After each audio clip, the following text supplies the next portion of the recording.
I want to go back and talk a little bit more about the Help Me group and how to help them. So the deal is, it's really simple.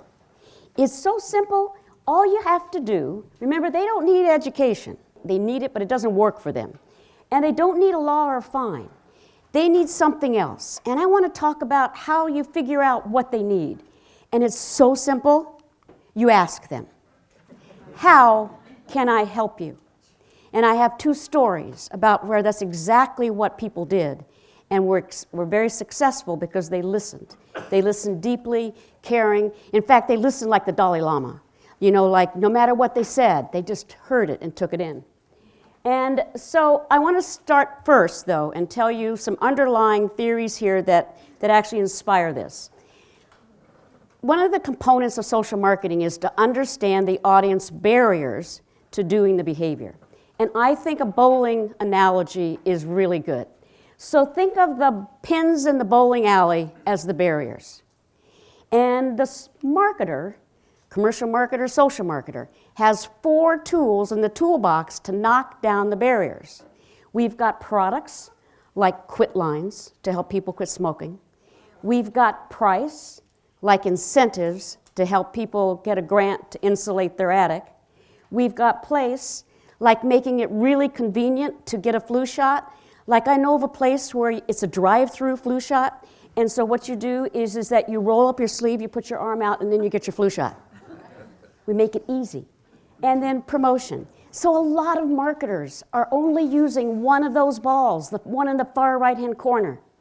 And I'm here advocating and saying we don't often knock down those barriers without using all of them. So the first story is in rural Wisconsin, back in 2002.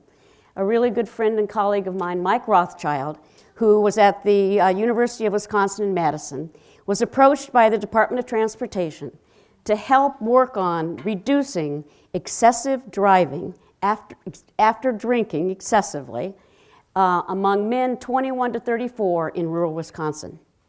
And they wanted him to consult on, well, what are the kinds of things that we could do in order to get men not to drive home after drinking excessively.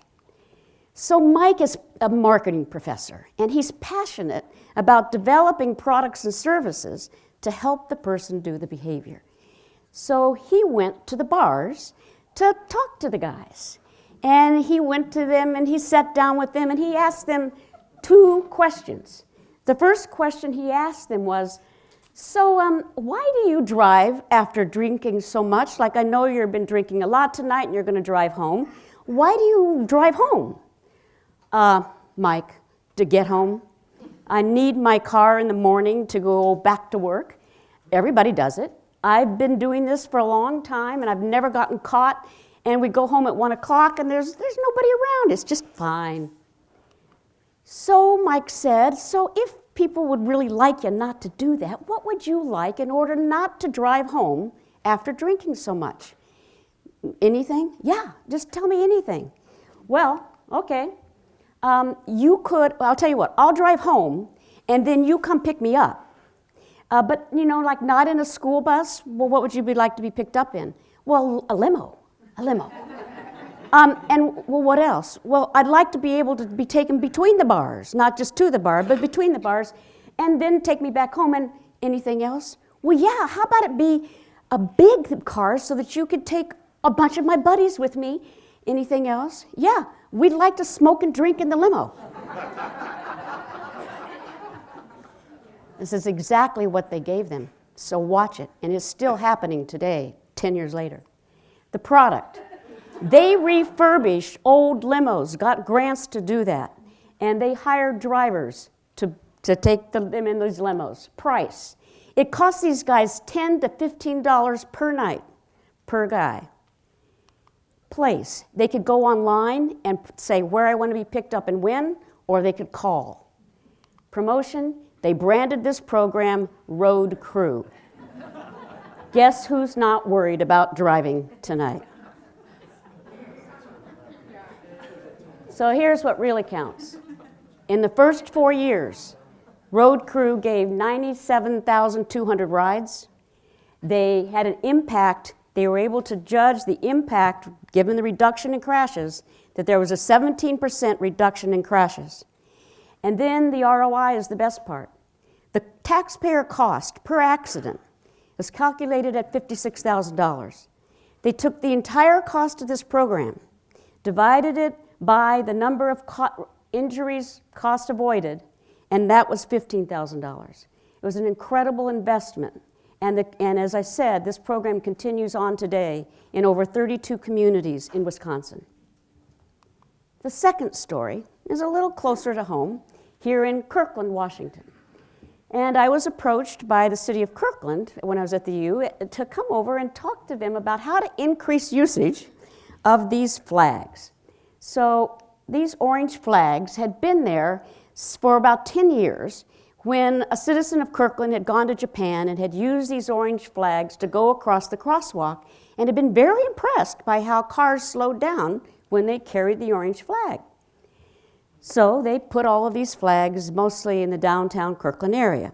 The trouble was that not a lot of people had been using them. In fact, in those 10 years, there had been 62 injuries and fatalities in the crosswalks in Kirkland.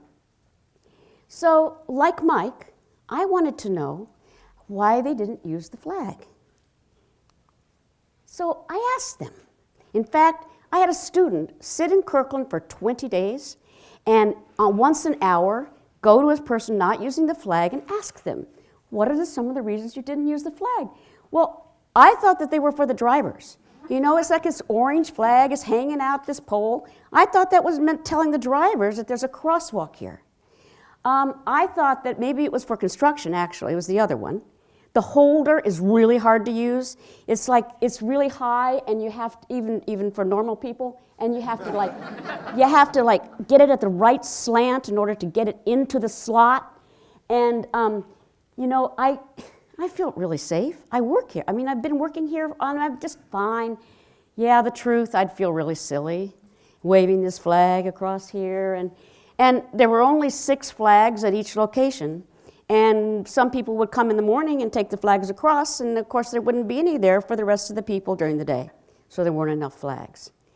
So based on that, we asked them, how can we help you? And based on what they told us, we created a new program. The first thing we did was change the product. The flag, the orange flag, was not working. People didn't know what it was for. And the pole holder wasn't very inviting. So we created a new design for the flag, one that was an extension of the crosswalk, pedestrian crosswalk brand, so that people would know that it had something to do with carrying a flag across the crosswalk. Also notice the bucket, putting it in a bucket to make it really clear, oh, just pick it up out of here and easily put it back in on the way back. We engaged in not highway partners, but crosswalk partners. So we engaged businesses that could see one of these crosswalks to, when they have time, to run out and reward somebody who was using a flag and tell them, good job. We put that in the price category like a non-monetary incentive. So Ben & Jerry's was one of those partners there in Kirkland. So you're going to see some kids using the flag and Ben & Jerry's rewarding them. Oh, happy! Happy! Come on, okay, you go.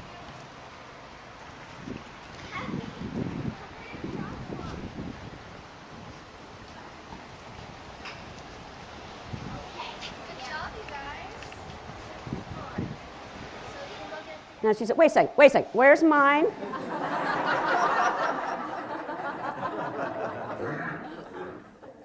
In terms of access, we went from the pole holders, like I mentioned earlier, to the buckets. We also went to 18 flags instead of 6, so that there were plenty there for people throughout the day.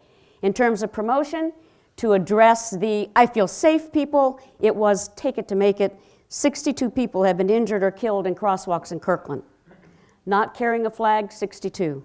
Carrying a flag, 0. Outcomes, there was a 64% increase in the use of these flags in 5 months. Student went back 5 months later, watched again. 3,000 people crossed during that period of time, and there was a 64% increase in the usage of these flags.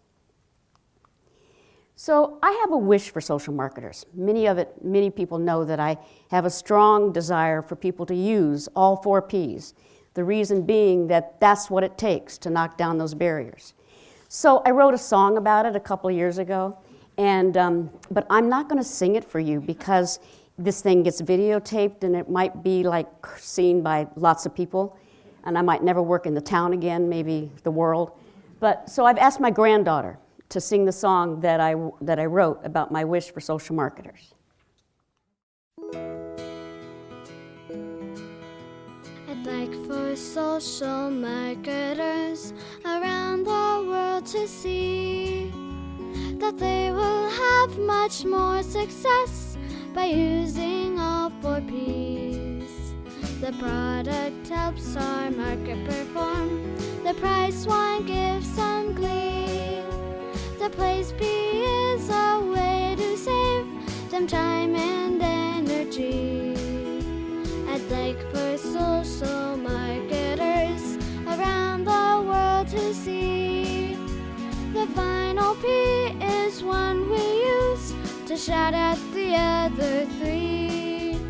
I'd like for social marketers around the world to see if we do this together more, we'll sing in harmony. La la la la. Thank you.